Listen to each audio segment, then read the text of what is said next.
शाहू विकास आघाडी पक्षाला निवडणूक आयोगानं मान्यता दिलेली आहे।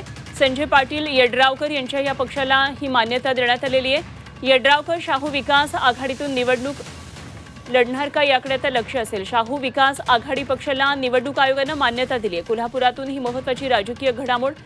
शाहू विकास आघाडी पक्षाला निवडणूक आयोगानं मान्यता दिली आहे आणि यड्रावकर यांचा पक्ष, संजय पाटील यड्रावकर यांचा हा पक्ष आहे, त्याला आता ही मान्यता मिळालेली आहे।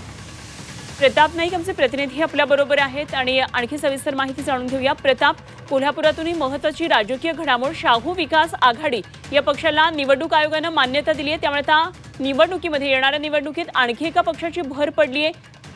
कसं नेमकं याकडे बघायचंय, काय आणखी तपशील आहेत?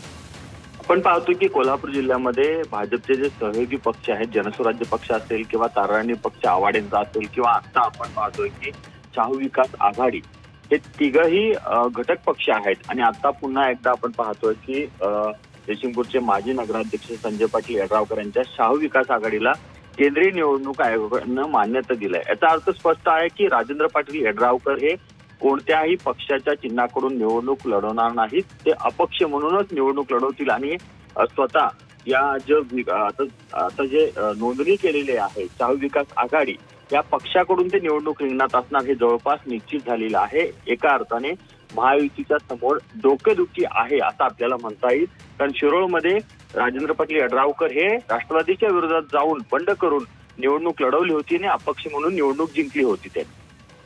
ठीक, धन्यवाद प्रताप दिलेल्या सगळ्या सविस्तर माहितीसाठी।